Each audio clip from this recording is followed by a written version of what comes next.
국방부가 내년부터 경항공모함 건조를 위한 개념 설계에 착수한다고 군사력 증강 5개년 계획을 통해 지난 8월 14일 공개했다. 이후 우리나라가 경항공모함을 보유하는 것이 적절한지를 두고 논란이 일고 있다. 항공모함은 전투기를 탑재하고 다니면서 원하는 목표물을 신속하게 정밀 타격할 수 있는 매우 공격적인 군사력이다. 항모 전단을 구성해 공해를 항행하는 모습은 대외적으로 강한 무력 시위의 메시지를 전달한다. 그러나 국방부가 공개한 계획에는 2030년대 초반까지 다목적 대형 수송함, 즉 경항공모함 한 척을 보유하는 내용만 담겨 있다. 이 때문에 경항공모함은 주변국의 손쉬운 먹잇감으로 전락할 것이라는 우려가 나왔고, 더 근본적으로는 우리나라 현실에서 굳이 경항모에 대규모 예산을 투입해야 하는지 타당성 논란도 있다. 지난달 발표한 2020에서 2024 중기 계획에서 군은 한반도 주변과 원해, 해양권익 보호를 위해 다목적 대형 수송함을 추가 확보하겠다면서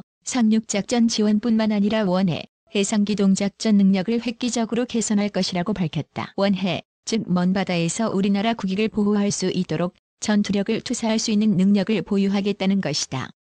먼 바다는 서태평양 적도 위쪽 부분으로 추정된다. 군소식통은 원해, 해양권익은 우리나라 주요 에너지원인 중동 석유 운송로를 보호하는 것이라면서 구체적으로는 동중국해, 남중국해 그리고 그 끝은 말라카 해협 정도로 보고 있다고 말했다. 이 해역은 석유 운송뿐 아니라 무역 국가인 우리나라 해상 물동량 중 상당량을 차지하는 것으로 알려졌다. 우리나라의 생명줄과 같은 해상 운송로 대부분이 중국 영향권이라는 것이 전략적으로 해결해야 할 숙제인 것이다. 그런데 중국은 항공모함을 2030년대 중반까지 4척으로 늘릴 것으로 예상된다. 게다가 사거리가 2000km 넘는 동폭-21 대함 탄도미사일도 보유하고 있다. 우리나라가 경항모를 기함으로 하는 항모전단을 꾸려서 동중국해 또는 남중국해에서 작전을 할 때 중국군과 전력 차이가 기본적으로 워낙 크다. 중국은 미국의 10만 톤급 항공모함이 이끄는 전단에 대응하기 위해 해군력과 ASBM을 구축해 놓았는데, 한국의 경항모는 3만 5천 톤급의 항모전단을 구성하는 전력 동원도 미 해군의 핵추진 항공모함 전단 수준에 도달하기는 어려울 것으로 전망된다. 예비역 장군 인사는 중국의 대한미사일이 서태평양 먼 곳까지 타격 범위 안에 두고 있는데 우리 경항모가 그 해역에 들어갔다가는 생존성을 보장받지 못할 것이라면서 망망대해에서 너무나 잘 드러나는 표적이 될 수밖에 없다고 말했다. 중국과 경쟁을 벌이고 있는 일본은 경항모 보유량을 4척으로 늘릴 계획이다. 이즈모급 항공모함은 F-35B를 탑재하고 센카쿠 등 중국과 맞서는 최전방에서 운용될 것으로 예상된다. 4척이 있으면 해군의 작전, 훈련, 정비 및 대기라는 3체제 운용이 가능해진다. 이런 것으로 보면 한국이 항공모함을 한 척만 건조하겠다는 것은 군의 이러한 3체제 운용 원칙과도 배치된다. 군의 계획이 타당한지 의심을 받는 이유는 이처럼 한 척뿐인 경항모를 가지고 중국의 우세한 해군 전력을 상대로 어떻게 활용하겠다는 것인지 설명이 어렵기 때문이다. 하지만 경항모를 보유함으로써 우리나라가 최소한의 즉각 대응 능력을 갖게 하는 목표에 부합한다고 군은 설명하고 있다. 필요한 상황에 투입할 수 있는 항모전단이 있다는 사실만으로도 전략적으로 가치를 줄 수 있다는 것이다. 군 전략의 밝은 한 인사는 우리나라 국익을 위협할 수 있는 주변국의 항모전단의 존재가 억제력을 발휘할 것이라고 말했다. 그는 이어 현재 계획으로는 경항모로 전단을 한 개만 구성할 수 있다면서도 기술 발전 속도가 빠르기 때문에 2030년대에는 기존의 수상함도 전단의 기함으로 사용할 수 있는 상황이 올 것이라고 예상했다. 첨단 군사기술 극초음속 활공체, 중국의 세계 첫 실전 배치일까. 지난 10월 1일 진행된 중국의 건군 70주년 열병식은 중국이 서방 특히 미국을 향해 첨단 무기로 벌인 무력 시위 그 이상도 이하도 아니었다. 미국에 뒤지지 않는 군사력을 보유하고 있다는 중화민족주의의 자존심을 확실히 보여주기 위해 사거리 1만 3천 km급 ICBM과 극초음속 활공체, 스텔스형 고고도 무인 공격기 등이 열병식에 등장했다. 독특한 모습의 DF-17이 단연 관심을 받았다.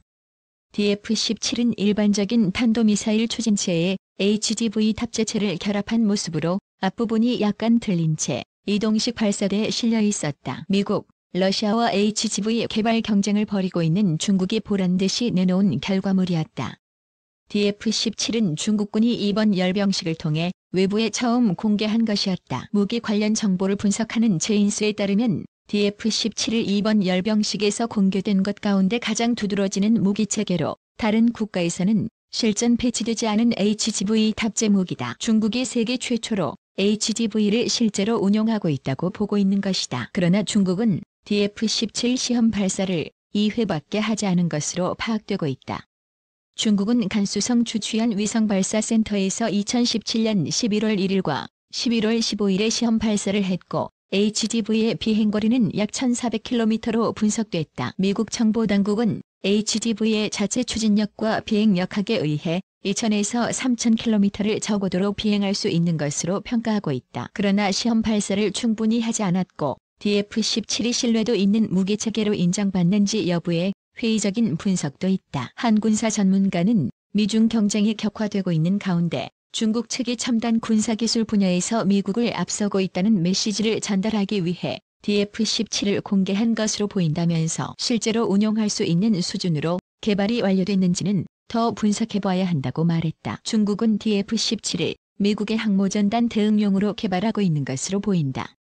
중국군의 반접근 지역 거부 방침에 따라 서태평양에서 활동하는 미 해군이 중국 인근으로 작전 범위를 넓히지 못하도록 막으려면 항공모함을 정밀 타격할 수 있는 무기가 필요하다. DF-17은 시험 평가에서 공선 오차가 수M 범위였다는 분석도 서방 언론에서 나왔다. 극초음속으로 적어도 접근해 수M 오차로 타격할 수 있는 미사일은 미국의 항공모함에 매우 위협적일 수밖에 없다. 중국은 미국의 항모전단을 중국 해안에서 수천 킬로미터 바깥에서 작전할 수밖에 없도록 강제하는 무기를 확보하는 셈이다. HGV는 고속으로 적어도 비행하며 자체 기동 능력도 있어서 미사일 방어 체계를 돌파할 수 있는 능력도 늘려가는 것으로 알려졌다. 중국이 HGV를 전 세계에서 처음으로 실전 배치했는지 의견이 엇갈리고 있는 가운데 미국과 러시아의 기술 수준이 중국보다 뒤떨어진다고 단정할 수도 없다. 블라디미르 푸틴 러시아 대통령은 2018년 4월 1일 의회 연설에서